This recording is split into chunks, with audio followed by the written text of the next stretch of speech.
Hello and welcome प्यारे बच्चों, कैसे हो सारे। मैं असीम भारद्वाज स्वागत करता हूं आप सभी का संसारम पे। सो बच्चे, साइंटिफिक ऑफिसर बायोलॉजी विषय से आज हमारे इस बैच के अंदर संसारम एप्लीकेशन पे आज सेकंड क्लास है। एक क्लास हमारी हो चुकी थी, आज दूसरी कक्षा है और आगे की चीज़ें हम लोग डिस्कस करेंगे।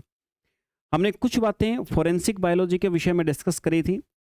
आज शुरुआत करेंगे हम लोग कहाँ से सर? आज शुरुआत करेंगे अपने प्रिंसिपल से। फोरेंसिक बायोलॉजी के प्रिंसिपल पहले पढ़ेंगे, फिर उसके बाद आगे के कंसेप्ट एक एक करके करेंगे। अभी हमारी पहले यूनिट का इंट्रोडक्शन चल रहा है।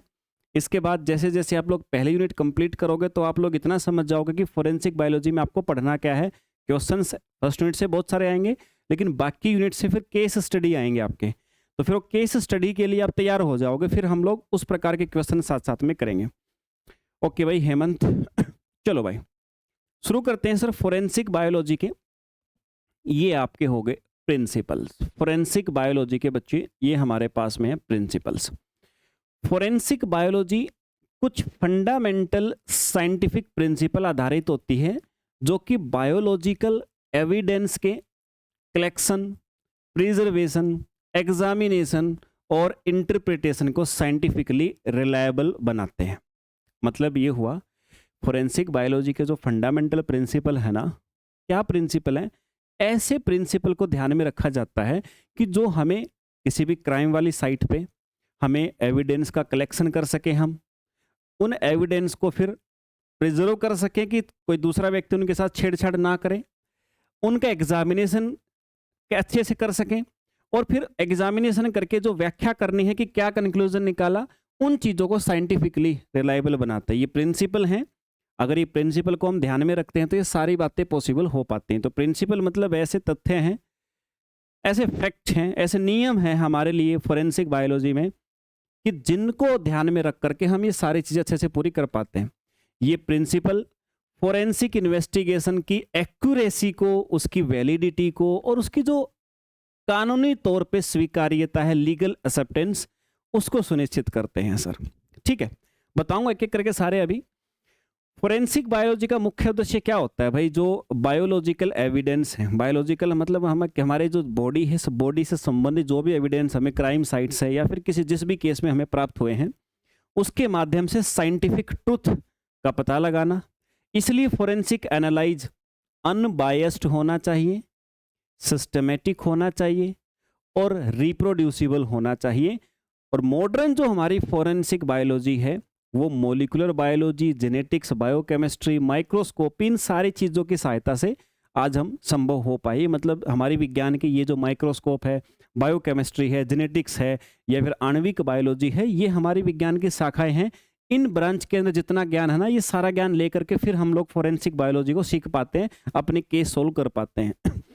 तो इन प्रिंसिपल का उपयोग हम लोग क्राइम सीन का इन्वेस्टिगेशन करने, डीएनए की प्रोफाइल चेक करने या सीरोलॉजी या फिर मेडिको लीगल इन्वेस्टिगेशन में किया जाता है। ठीक है सर, मेन बात है हमारी ये है प्रिंसिपल। अभी आपको कुछ प्रिंसिपल्स बताऊंगा और प्रिंसिपल से क्वेश्चंस आपके बनते हैं एग्जाम के अंदर। प्रिंसिपल से ही हम सभी लोगों को देखने हैं भाई। आ जाओ, सबसे पहला प्रिंसिपल बच्चे क्या है आप सभी के सामने? ये आपको कह रहा है sir, principle of individuality. Individuality, individual का मतलब क्या होता है? अकेला, सेपरेट, यही होता है ना मतलब। इसका मीनिंग क्या देखो, ये फोरेंसिक बायोलॉजी का सबसे इंपॉर्टेंट प्रिंसिपल यही होता है। मतलब क्या कहता है ये प्रिंसिपल? इस प्रिंसिपल के अनुसार प्रत्येक व्यक्ति बायोलॉजिकली यूनिक होता है, अलग होता है। जैविक रूप से उसकी बॉडी की जो कंपोजिशन है, संरचना है, उसके हिसाब से हर व्यक्ति अलग होता है। किसी भी व्यक्तियों की बायोलॉजिकल जो करेक्टरिस्टिक है ना, वो पूरी तरह से आइडेंटिकल नहीं हो सकती, एक्सेप्ट कि भाई जो आइडेंटिकल ट्विन्स हैं। आइडेंटिकल ट्विन्स के केस में बहुत सारी चीज़ें ऐसा है भाई, लगभग सभी चीज़ें सिमिलर हो सकती हैं, आइडेंटिकल हो सकती हैं। वो भी ट्विन भी कई प्रकार के होते हैं, होता आइडेंटिकल ट्विन, इसकी बात कर रहे हैं। इसको छोड़ दिया जाए तो बाकी जो हमारा फोरेंसिक बायोलॉजी है ना, उसका जो पहला प्रिंसिपल ये कहता है कि भाई हर व्यक्ति अलग है, हर व्यक्ति अलग है, आइडेंटिकल नहीं हो सकते हैं। बोला ठीक है। इससे अब इसमें इंपॉर्टेंस क्या है, अलग कैसे है? बोला डीएनए की प्रोफाइल चेक कर लें, अलग मिलेगी। फिंगरप्रिंट का एनालाइज कर लें अलग मिलेगी, ब्लड ग्रुप का एग्जामिनेशन कर लें अलग मिलेगा, या हेयर्स की कंपैरिजन कर ले वो भी अलग मिलेगा। बोले ये सारी चीज़ें हैं, इनसे हमें पता लगता है कि भाई इन चीज़ों से पता लगता है कि अलग है। ठीक है, समझ गए बात को? Okay sir. अब एक इसमें इंडिविजुअलिटी में एक बात आती है हमारी, क्या डीएनए, डीएनए वाला पर्सपेक्टिव सबसे इंपॉर्टेंट होता है। इंडिविजुअलिटी मतलब यूनिकनेस जो है ना, उसके पीछे सबसे बड़ा कारण क्या होता है, आप सब बच्चे भी जानते हो सर, सबसे बड़ा कारण है डीएनए। कैसे? देखो, प्रत्येक व्यक्ति का डीएनए जो है ना, उसके अंदर आप सारे बच्चे जानते हो सर, उसमें कई प्रकार के बेस होते हैं। बेस यानी क्षार होते हैं, है ना? आप सबने पढ़ा होगा एडेनिन, थाइमिन, साइटोसिन, गुआनिन, ऐसे बहुत सारे पढ़े हैं आपने। मैं जस्ट एक रैंडम एग्जांपल दे रहा हूँ। ऐसे बहुत सारे क्षार होते हैं डीएनए आरएनए में। बोला भाई डीएनए जो है ना, उसमें जो क्षार होते हैं ना, एक सीक्वेंस में होते हैं, और हर व्यक्ति के अंदर इनकी सीक्वेंस अलग होती है। हो सकता है किसी व्यक्ति में ये एडेनिन के बाद में मान लो थाइमिन है, फिर गुआनिन साइटोसिन, फिर guanine cytosine, guanine cytosine, adenine adenine adenine. बोला भाई ये ऐसी सीक्वेंस हैं, ये किसी व्यक्ति में यहाँ पर ए है तो किसी व्यक्ति में यहाँ टी से शुरू हो सकता है। बोला भाई ये सीक्वेंस हर व्यक्ति की अलग होती हैं, डीएनए फिंगरप्रिंटिंग भी नीचे डिसाइड होती है। तो बोला हर व्यक्ति की सीक्वेंस अलग होता है। इसी यूनिकनेस के कारण जो फोरेंसिक साइंटिस्ट है ना, वो बायोलॉजिकल सैंपल्स को स्पेसिफिक इंडिविजुअल से एसोसिएट कर सकते हैं। इसी यूनिकनेस को देख करके वो लिंक कर सकते हैं इस बात को कि भाई ये चीज़ें किससे मिल रही हैं। जो जो व्यक्ति पे शक है, जिस पे सस्पेक्ट है, जो भी संदेह के दायरे में है, उनसे कंपेयर कर लो किसके साथ ये चीज़ मैच हो रही है ना? तो क्राइम सीन में डीएनए देखा जाता है, उसमें आपका जो सस्पेक्ट है ना, उसकी पहचान कर ली जाती है। या पैटर्निटी टेस्ट होता है, भाई माता पिता, कई बार ज़मीन का केस फंस जाता है कि भाई कौन इसके एक्चुअल संतान है, तो उसमें भी क्या होता है, यही है आपके डीएनए का जो सीक्वेंस है, उसी से पता लगाया जाता है कि एक्चुअल संतान कौन है, किसके नाम पे प्रॉपर्टी करनी है। ओके सर, ये था पहला प्रिंसिपल भाई। क्या था?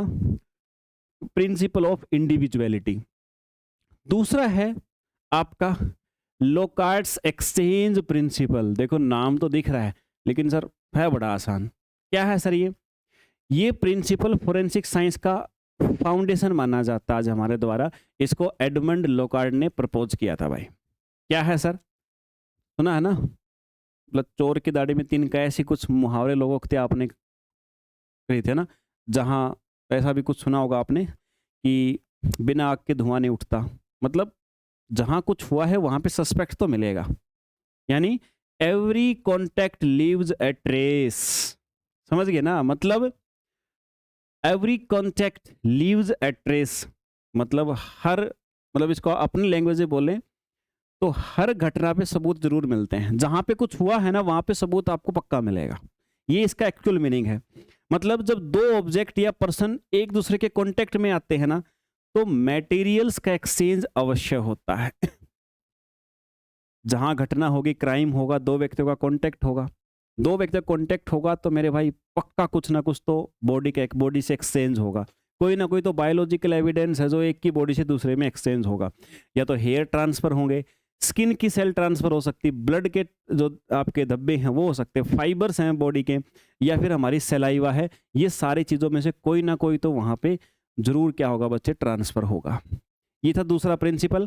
तो इसी प्रिंसिपल के आधार पे फिर क्या करती है जो फोरेंसिक टीम है ना, वो फोरेंसिक टीम फिर क्या करती है, फिर वो मेरे भाई उस क्राइम सीन पे इनको इकट्ठा करने की कोशिश करती है कि भाई कोई ना कोई तो मिलेगा, यहाँ से कोई ना कोई ट्रेस तो मिलेगा, जरूर छोड़ा होगा, कॉन्टेक्ट हुआ है तो ट्रेस मिलेगा आपको। Okay sir. इसके बाद तीसरा प्रिंसिपल है principle of comparison. Principle of comparison, तुलना का सिद्धांत। मतलब फोरेंसिक जो एनालिसिस करते हैं हम लोग, वो कंपैरिजन पर आधारित होती है कि भाई अननोन और जो क्वेश्चन एविडेंस है ना, उसको नॉन स्टैंडर्ड से कंपेयर किया जाता है। कैसे? जैसे मान लो क्राइम सीन है, वहाँ पे जो ब्लड है, उस ब्लड की कंपैरिजन करेंगे जिस पे हमें सस्पेक्ट है उसके ब्लड सैंपल के साथ में, या फिर हमें जो हेयर्स मिले हैं, बालों का सैंपल मिला क्राइम सीन पे, उसको हम लोग उसके बालों से कंपेयर करेंगे जिस पे हमें शक है, संदेह है। तो इस ये भी प्रिंसिपल आपका कंपैरिजन पे डिपेंड करता है, कंपेयर करके पता लगाते हैं। साइंटिफिक मैचिंग करी जाती है, कह सकते हो एविडेंस का रिलेशन देखा जाता है किस व्यक्ति के साथ है, और उससे फिर आइडेंटिटी का कंफर्मेशन होता है कि भाई एक्चुअल व्यक्ति वो वहाँ पे था कि नहीं था। ठीक है सर। मतलब तीन तो बातें ये हैं कि जिन बातों के आधार पे हम लोग हमेशा क्राइम सीन पे और फिर जिसने भी क्राइम किया उसको ढूंढते हैं। चौथी बात क्या भाई, वो भी देख लो। चौथा प्रिंसिपल क्या है, किसके आधार पे चलता है हमारा प्रोग्राम? ये प्रिंसिपल ऑफ प्रोबेबिलिटी।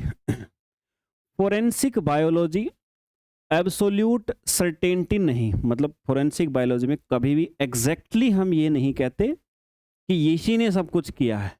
एविडेंस मिलने के बाद हम क्या करते हैं, फिर हम लोग जो डाटा मिला है हमें उसकी स्टेटिस्टिकल, मतलब उसके एक मैथमेटिकल कैलकुलेशन से प्रोबेबिलिटी प्रोवाइड करती है। मतलब हमें जो जो एविडेंस मिले हैं ना, उसके आधार पे हम लोग एक प्रोबेबिलिटी बताते हैं, भाई 90% चांस लग रहे हैं कि सर ये क्राइम इसी ने किया है। जो एविडेंस मिले हैं, जिनको कंपेयर किया, उसके आधार पे स्टेटमेंट डायरेक्टली नहीं दी जाती मोस्टली केस में।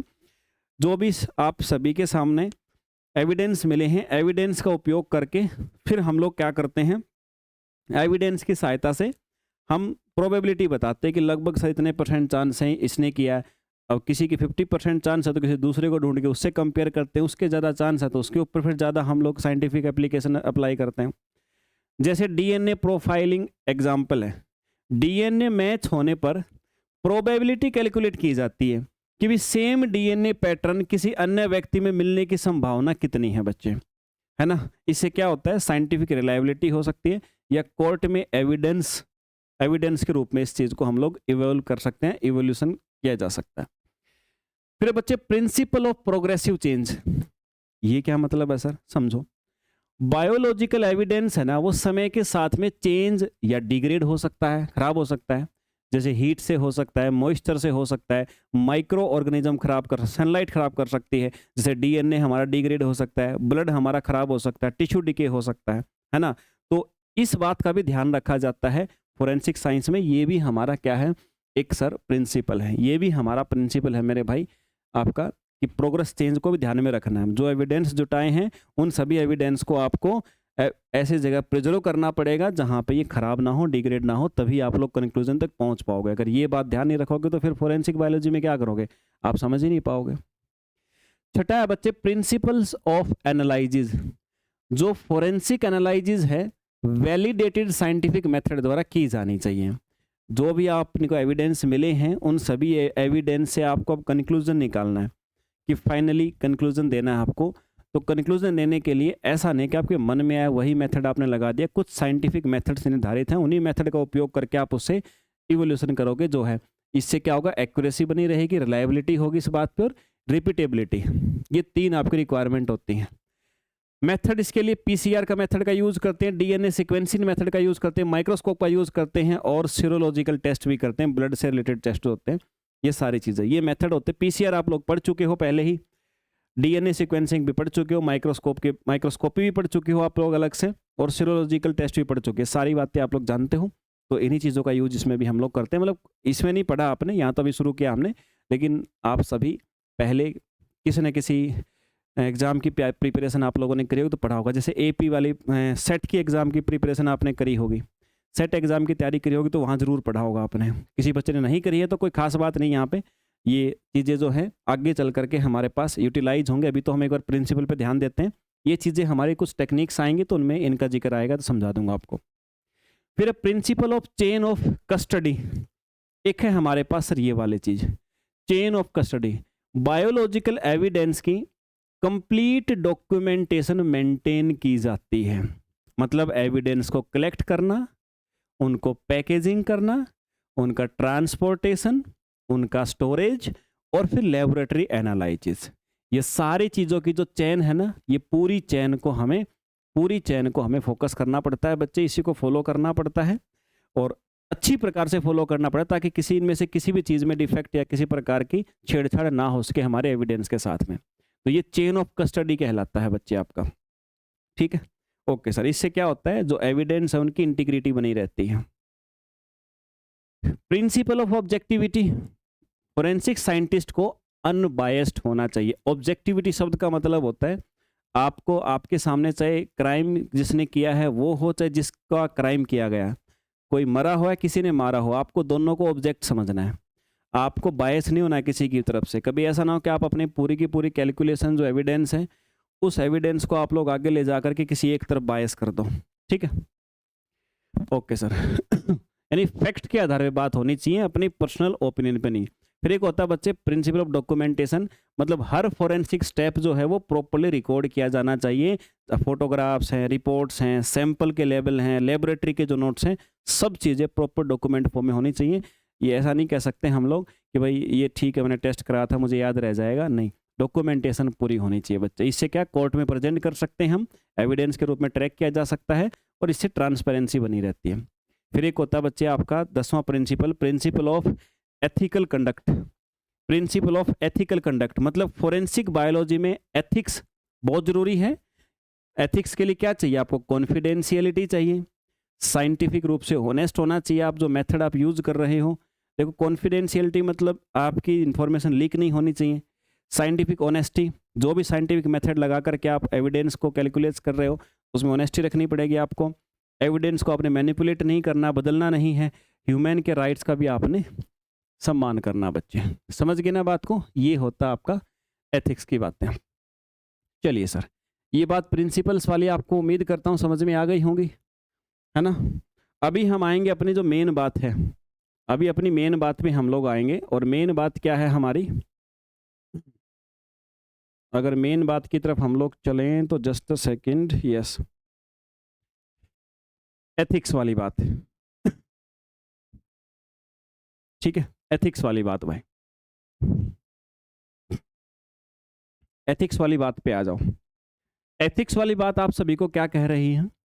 Ethics in forensic biology. देखो अभी तक आपने पढ़े प्रिंसिपल्स। सबसे पहली बात हमारी जो थी फोरेंसिक बायोलॉजी के, हमने स्कोप पढ़े, फोरेंसिक बायोलॉजी क्या होती है, फिर उसके स्कोप कहाँ कहाँ यूज होती है वो पढ़ा। फिर हमने तीसरी चीज़ बच्चे प्रिंसिपल्स पढ़ी। अब ये चौथी चीज़ और है साथ में, एथिक्स। फोरेंसिक बायोलॉजी में एथिक्स क्यों जरूरी है? अभी जो आप कंसेप्ट पढ़ रहे हो ना, इन सभी चीज़ों में आप लोगों ने कितना समझा है, इस बात का कैलकुलेशन फिर मैं आपको केस स्टडी दूंगा कुछ क्वेश्चन, उन क्वेश्चन से आप लोगों को मैं जज कर पाऊंगा कि हाँ भाई ये बात ठीक है, ये बात हमारी आपने समझी जो सही है। पहले पढ़ना पड़ेगा, आप समझो एथिक्स। देखो एथिक्स क्या है भाई? उन नैतिक सिद्धांतों, उन मोरल प्रिंसिपल्स और उन प्रोफेशनल जो मानक हैं, जो स्टैंडर्ड हैं, उनको दर्शाती है जिनका पालन एक फोरेंसिक साइंटिस्ट को अपने कार्य के दौरान करना चाहिए। एथिक्स का मतलब भाई वो नैतिक कर्तव्य हैं, वो साइंटिफिक स्टैंडर्ड है, वो प्रक्रिया है, वो सिस्टम है जो आपको अपने काम के दौरान फॉलो करने पड़ेंगे। फोरेंसिक बायोलॉजी में एथिकल कंडक्ट का मुख्य उद्देश्य यही होता है भाई कि जो साइंटिफिक इंटीग्रिटी है, गरिमा है और जस्टिस, उसको सुनिश्चित करना। हमारे सिस्टम की इंटीग्रिटी और मेरे भाई जो क्राइम सीन है वहाँ पर जिसके साथ भी अन्याय हुआ है उसकी जस्टिस को सुनिश्चित तभी कर पाएंगे जब एथिक्स होगी एक आपकी साइंटिफिक ऑफिसर जो होगा उसके अंदर। इंपॉर्टेंस, एक तो भाई साइंटिफिक रिलायबिलिटी यानी भरोसा बनाए रखना, एविडेंस के मैनिपुलेशन, एविडेंस के साथ छेड़छाड़ को रोकना, ह्यूमन राइट की रक्षा करना, जुडिशियल सिस्टम में विश्वास बनाए रखना और जो आपका गलत निर्णय देने से भी बचना, उसको भी रोकना। तो एक बार देख लेते हैं कुछ मेजर एथिकल प्रिंसिपल क्या है। अभी हमने देखा कि फोरेंसिक बायोलॉजी जो है उसके प्रिंसिपल क्या है। अभी हम लोग देखते हैं भाई हमारे एथिकल प्रिंसिपल क्या हैं। देखो ज़्यादा हमें इस पर बोलने की आवश्यकता नहीं है, आप मैं जैसे जैसे आप सभी के सामने बताऊंगा आप समझ जाओगे तुरंत। सबसे पहला प्रिंसिपल ऑब्जेक्टिविटी। एथिकल प्रिंसिपल की बात करें, ऑब्जेक्टिविटी मतलब अभी तो मैंने आपको एक बात बताई थी, ये प्रिंसिपल हमारा वहाँ भी आया था, ओवरऑल भी प्रिंसिपल जब हम फोरेंसिक बायोलॉजी देख रहे तब भी आया था। एक्चुअल में इसका ऑब्जेक्ट सब जहाँ भी आ जाए, ऑब्जेक्टिविटी का मतलब होता है कि भाई आपको हर चीज़ को ऑब्जेक्ट की तरह से ट्रीट करना, आपको किसी भी तरफ पर्सनली बायस नहीं होना है, आपको ऑब्जेक्ट समझ के अनबायस रहना है, सिर्फ तथ्यों के ऊपर बात करनी, हर चीज़ को ऑब्जेक्ट समझना। जैसे डॉक्टर हैं, डॉक्टर अब पेशेंट को कई बार हम लोग क्या कहते हैं पता डॉक्टरों को, देखो यार डॉक्टर से एरर होना तो नहीं चाहिए, ये हम भी कहते हैं कि भाई डॉक्टर ने गड़बड़ी करी। कई बार डॉक्टर ऑपरेशन करते हैं, ऑपरेशन के दौरान पेशेंट की मृत्यु हो जाती है, कई बार छोटे से ऑपरेशन में भी हो जाता है ऐसा। छोटा सा ऑपरेशन हो रहा था, छोटा मोटा कोई भी, अभी 2 दिन पहले की आपकी घटना थी, 2 दिन पहले ही आपका हुआ था ऐसा। अब एक फीमेल है, वो फीमेल अपनी उसके अंदर नसबंदी का ऑपरेशन होता है, ट्यूबेक्टोमी बोलते हैं जिसको। ट्यूबेक्टोमी का ऑपरेशन कराने के लिए कि छोटा सा ऑपरेशन होता है भाई, बस कुछ जो हमारी नस होती है आपकी, कुछ वीन्स होते हैं, कुछ ट्यूब्स होती है, बस उन्हीं को बंद करना होता है। छोटा सा ऑपरेशन होता है, ऑपरेशन के दौरान मर गई भाई वो। अब पूरा, और एक बहुत सीनियर डॉक्टर, बहुत एक्सपीरियंस डॉक्टर की बात है ये, जो कि दिन में 10 ऑपरेशन करता होगा ये इसी चीज़ के। अब देखो चीज़ें कुछ भी हो सकती हैं भाई। अब डॉक्टर को हम क्या कहते हैं कि बाहर से फिर नारे लगाते हैं कि डॉक्टर, तो डॉक्टर के अंदर भावनाएं नहीं बची, सिर्फ पैसे की बात है। देखो ठीक है, कुछ लोग हैं गलत भी, लेकिन डॉक्टर के अंदर भावना नहीं बची, वो होती ही नहीं है भाई, ये समझ लो आप लोग। भावना होती ही नहीं, बचेंगी तब जब होंगी। भाई जिस चीज़ को देख करके हमें ऐसा लगता है यार कैसे करते होंगे, भाई वो दिन में से 10 बार करते हैं वही काम, वही काट पीट के, कभी किसी का पेट काट के ऑपरेशन किया, किसी के सीने पे काट के ऑपरेशन, किसी के हाथ। भाई दिन भर का काम यही रहता है। तो उनके लिए तो सामने पड़ा व्यक्ति ऑब्जेक्ट है। अच्छा, जिस दिन ऑब्जेक्ट समझना बंद कर दिया ना, तो फिर ऑपरेशन भी नहीं कर पाएंगे। अच्छा, ये चीज़ यहाँ यहाँ नहीं, ये चीज़ पुलिस में भी है। पुलिस के अंदर भी आप कभी पुलिस के संपर्क में, कभी किसी केस के चक्कर में जाओ तो देखना आप लोग उनका ट्रीटमेंट क्या होता है। आदमी के साथ आदमी जैसा ट्रीटमेंट नहीं होता, ऑब्जेक्ट जैसा ट्रीटमेंट होता है। क्योंकि भाई वो सुबह से लेकर रात तक वो उसी चीज़ में रहते हैं, किस किस के दुख सुनेंगे भाई, खुद के दुख खत्म नहीं हो रहे। इसलिए ऑब्जेक्ट समझने ही लग दिया जाता है हर चीज़ को। जो दूसरे प्रोफेशन का बैठा व्यक्ति है ना, दूसरे को ज्ञान दे सकता है कि तुम ये करो ये सही है, लेकिन जो काम कर रहा है ना, उसको मेरिट डिमेरिट पता है, क्या करने के मेरिट क्या डिमेरिट है। तो ऑब्जेक्ट समझना जरूरी है, गलती करना जरूरी नहीं कभी आप सोचो, लेकिन ऑब्जेक्ट समझना जरूरी है। और जब कई बार ऑब्जेक्ट समझ के हम करते हैं, या हमारी गलती नहीं भी होती, कई बार कुछ गलत हो जाए, जैसे मैंने ऑपरेशन का कहा कि भाई वो फीमेल नहीं बच पाई, छोटे से ऑपरेशन में के दौरान ही मर गई वो। अब उस केस में अब डॉक्टर की गलती हो या ना हो, क्योंकि अंदर कोई नहीं था, और डॉक्टर की गलती हो या ना हो, लेकिन अब क्या होगा, अब नारे इसी चीज़ के लगेंगे, तुमने ऑब्जेक्ट समझ के रखा। ऑब्जेक्ट तो है भाई, ऑब्जेक्ट तो है डॉक्टर के लिए पेशेंट। गलती है कि नहीं वो अलग विषय है, गलती है तो बिल्कुल दोषी है, लेकिन नहीं है तो, और नहीं है तो फिर देखो कोई मतलब नहीं बिना किसी सबूत के उस चीज़ को करने का। और गलतियाँ ऐसा भाई, गलतियाँ हम सबसे होती है, लेकिन उनकी गलती भारी पड़ जाती है। एक पेशेंट का जीवन होता है, और गलती आदमी 100% जीवन में नहीं रोक सकता है।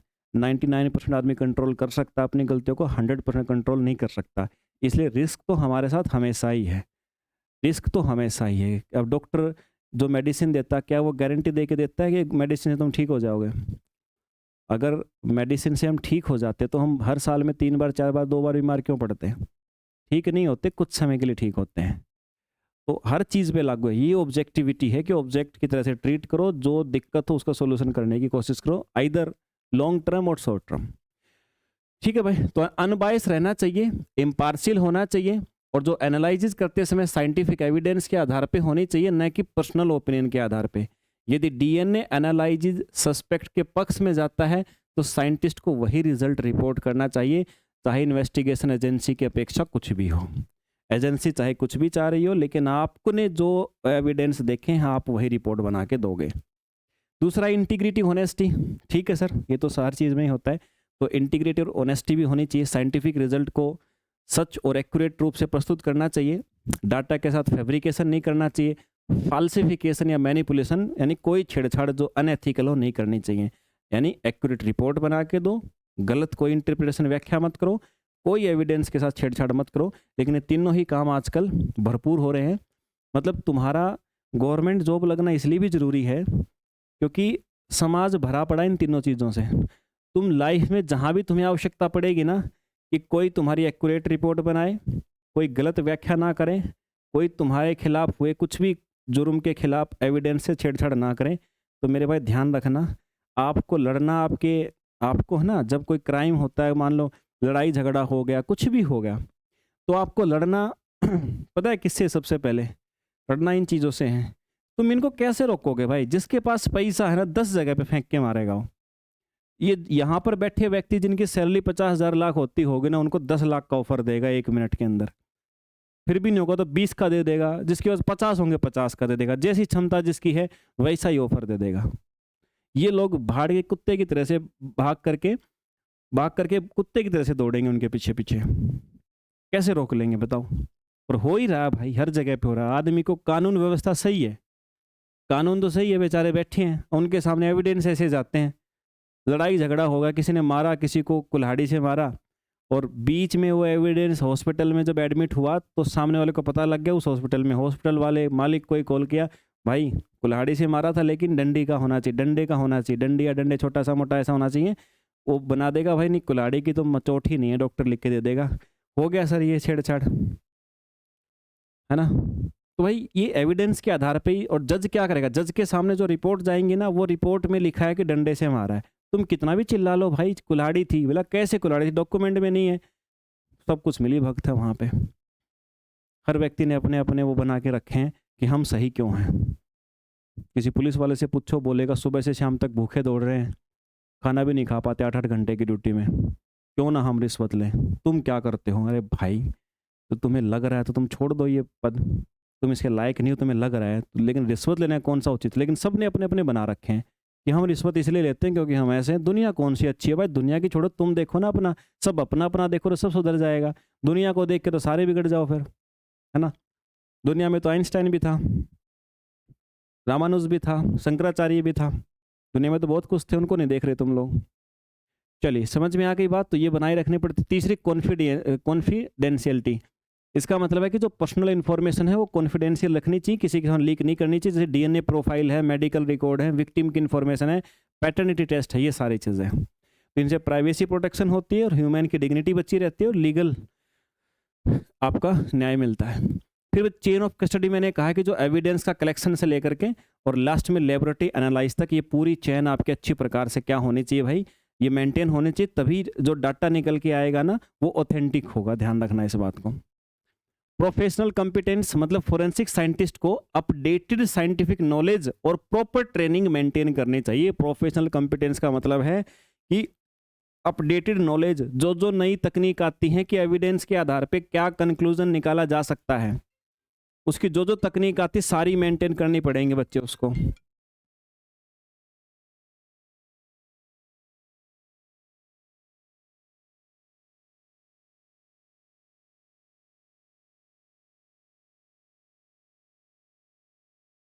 समझ गए बात को।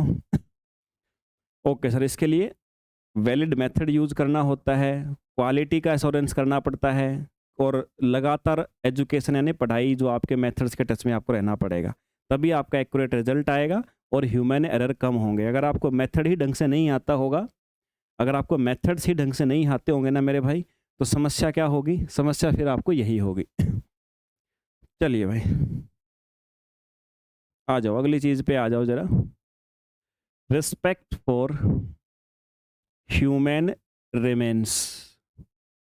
रिस्पेक्ट फॉर ह्यूमन रिमेन्स मतलब, ह्यूमन्स रिमेन्स मतलब अवशेष, ऑटोप्सी यानी या बायोलॉजिकल सैंपल कलेक्शन, यानी जो मृत व्यक्ति है उसके पोस्टमार्टम वगैरह के टाइम पे उसके प्रति सम्मान बनाए रखना आवश्यक है भाई, है ना, ताकि हम डिग्निफाइड हैंडलिंग कर सकें उसको।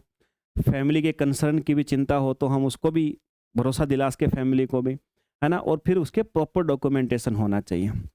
इन्फॉर्म्ड कंसेंट मतलब कुछ सिचुएशन ऐसी होती है जिसमें हम पैटर्निटी टेस्ट करते हैं या जेनेटिक एनालाइज करते हैं, तो फिर आपको कंसेंट की भी आवश्यकता हो सकती है। मतलब इंडिविजुअल से जिसके भी आप ये पैटर्निटी टेस्ट हो रहा है तो उसकी कंसेंट की भी आवश्यकता हो सकती है, तो उससे मेरे भाई परमिशन भी लेना चाहिए, ये भी एथिकल होता है। Avoidance of conflict of interest, scientist को किसी भी पर्सन, फाइनेंशियल या प्रोफेशनल कन्फ्लिक्ट से बचना चाहिए भाई। कोई ऐसा नहीं कि आपके हाथ में अभी एविडेंस से पता लगाना कि क्राइम किसने किया, आपने देखा कि मेरी पर्सनल दुश्मनी उससे है, निपटा दिया उसको आपने, ऐसे ऐसे एविडेंस मैनिपुलेट कर दिए, तो इससे ही बचना चाहिए ना। तो अपनी पार्शियल जजमेंट नहीं देनी चाहिए, क्रेडिबिलिटी जो आपकी है ना उसको बनाए रखना चाहिए बच्चे। तो इसके लिए क्या करना पड़ेगा, डीएनए के डाटाबेस की प्राइवेसी रखनी पड़ेगी, है ना। ये बहुत सारी चीज़। तो चैलेंज क्या आते हैं इसमें, एथिकल जो इश्यू इसमें चैलेंज क्या आते हैं कि डीएनए का जो डाटाबेस उसकी प्राइवेसी वाला, जेनेटिक डिस्क्रिमिनेशन, जेनेटिक इन्फॉर्मेशन का वो गलत उपयोग करना, मिसयूज करना एविडेंस का, तो ये सारी चीज़ें आज हमारे पास एथिकल कंसर्न का विषय है बच्चे। ठीक है, ओके सर, समझ में आ गई बात। ठीक है, वैसे अगर आप जो पीछे मैंने बात बताई है ना, यही बात अगर मैं कहूँ डीएनए एथिक्स क्या होता है, डीएनए सैंपल में व्यक्ति की जो अत्यंत सेंसिटिव जेनेटिक इन्फॉर्मेशन होती हैं, तो इसलिए डीएनए का जो डाटा है ना उसका स्टोर और उसको शेयरिंग करना, ये एथिकल कंसर्न उत्पन्न कर सकती है मेरे भाई। इसी को बोलते हैं, इसी को बचा के रखना बोलते हैं डीएनए एथिक्स। एग्जाम्पल जैसे प्राइवेसी का कोई वॉयलेशन कर दे, अनऑथराइज एक्सेस कर दे किसी को आपके डाटा के लिए, या जेनेटिक प्रोफाइल का मिसयूज कर ले जो आपकी एविडेंस के रूप में जहाँ पे स्टोर है, जिस भी संस्था के पास, इंस्टीट्यूशन के पास में है। तो यही होता है कि डीएनए एथिक्स मतलब डीएनए प्रोफाइल की जितनी भी जानकारी हैं उनका मिसयूज ना हो, एथिकल यूज हो। किसी प्रकार की संस्था को डाटा लीक नहीं करना चाहिए, मैनिपुलेट नहीं करना चाहिए, पर्सनल यूज के लिए उसका उपयोग नहीं करना चाहिए। तो यही होता है आपका एथिक्स बच्चे, समझ गए। नेक्स्ट क्लास में हम शुरू करेंगे फिर आपका सिग्निफिकेंस वगैरह के बारे में आगे बात करेंगे, और बाकी की चीज़ें ऐसे ही कंटिन्यू रखेंगे हम लोग। तो आज यहाँ तक करते हैं भाई, ये चीज़ कर लीजिएगा। उम्मीद करता हूँ आपको समझ में आया होगा। ऐसे ही क्लासेस हमारी चलती रहेंगी और आगे की क्लास में आप बाकी की चीज़ें करोगे। नेक्स्ट चीज़ हम शुरू करेंगे। मिलते हैं बच्चे फिर अगले सेशन में। जय हिंद भाई।